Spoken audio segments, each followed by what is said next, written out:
Paz e graça a todos os irmãos do canal Árvore da Vida Sagrada. Em nome de Jesus Cristo, vamos para mais uma leitura diária, para a honra e glória do Senhor. E através desta leitura, o Senhor Jesus Cristo e o Espírito Santo nos renova, nos fortalece e nos dá o entendimento e a direção da palavra e da vida, em nome de Jesus Cristo. Glória a Deus. Vamos a essa leitura. Marcos, capítulo 9. Do versículo 1 ao 13. Dizia-lhes também, em verdade vos digo, que dos que aqui estão, alguns há que não provarão a morte, sem que vejam chegado o reino de Deus com poder.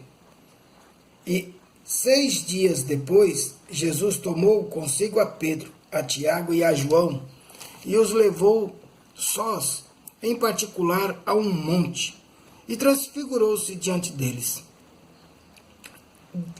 E as suas vestes tornaram-se resplandecentes em extrema brancas, como a neve, tais como nenhum lavadeiro sobre a terra as poderia branquear. E apareceram-lhes Elias e Moisés, e falaram com Jesus. E Pedro, tomando a palavra, disse a Jesus: Mestre, bom é que nós estejamos aqui e façamos 3 cabanas, uma para ti, outra para Moisés e outras para Elias, pois não sabia o que dizia, porque estava assombrado.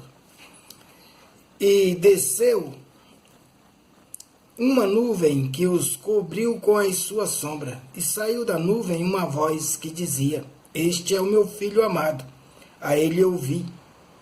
E, tendo olhado ao redor, ninguém mais viram, senão Jesus com eles. E, descendo eles do monte, ordenou-lhes que a ninguém contassem o que tinham visto, até que o Filho do Homem ressuscitasse dos mortos. E eles retiveram o caso entre si, perguntando uns aos outros que seria aquilo, ressuscitar dos mortos. E interrogaram-no, dizendo: Por que dizem os escribas que é necessário que Elias venha primeiro? E respondendo ele disse-lhes: Em verdade, Elias virá primeiro e todas as coisas restaurará.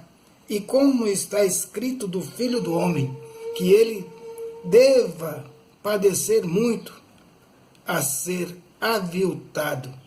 Digo-vos, porém, que Elias já veio e fizeram-lhe tudo o que quiseram, como dele está escrito. Glória a Deus. Na leitura de ontem eu citei sobre Elias, e falei que Elias já havia vindo no lugar de João Batista. João Batista nada mais era do que o próprio Elias. Tem Eli e Elias.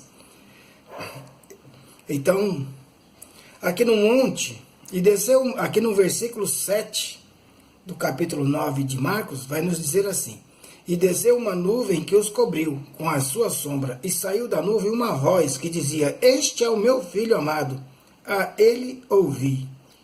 Né? A nuvem que envolveu a todos ali,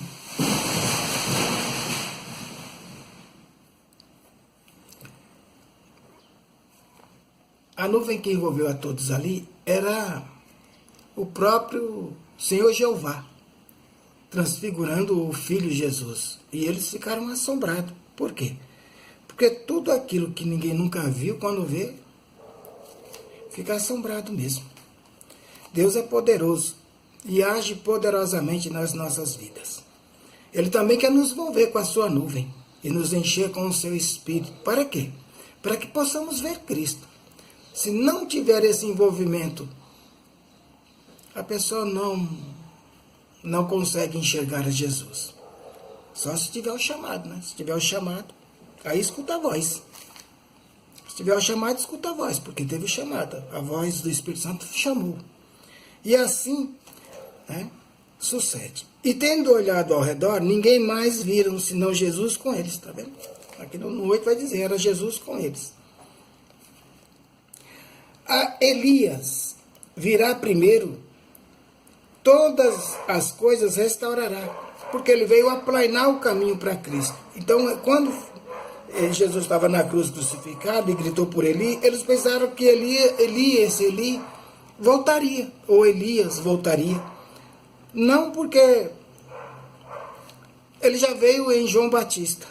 Então, nas duas taubinhas, lá nas duas testemunhas que virão para juízo, para converter o judeu, é a palavra que tem que entrar lá, não é mais Elias e nem Moisés. Por quê? Moisés passou pela morte, senão Jesus é mentiroso se Moisés voltar. E Elias já veio em João Batista, então ele não pode vir. Então quem é que vem? É o Novo e o Velho Testamento. Antigo, né, Testamento, porque não se pode falar velho. Velho é coisa ultrapassada. E o Evangelho nunca vai ser ultrapassado, ele é sempre novo. Eu falo desta forma para que os irmãos entendam. Nós não chamamos o Velho Testamento de velho, nós chamamos de antigo. Porque velho é uma coisa que não tem mais utilidade.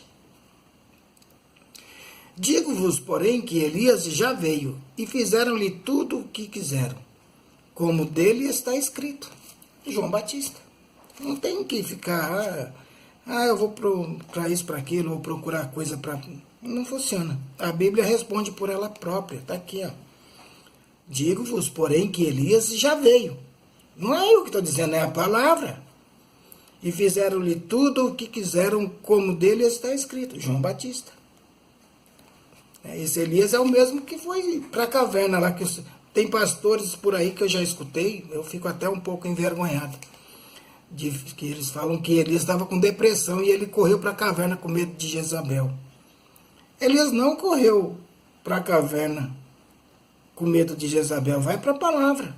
A palavra diz que o Senhor mandou ele ir para a caverna e lá ele seria sustentado pelos corvos na beira do rio.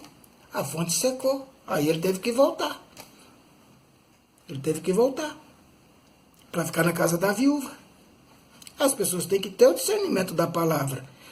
E eu gostaria que os meus irmãos, quando escutam eu falar a palavra, que fosse para a palavra, não ficasse só na minha tese, na minha leitura ou no meu entendimento, porque assim, eu apresento aquilo que a palavra me revela.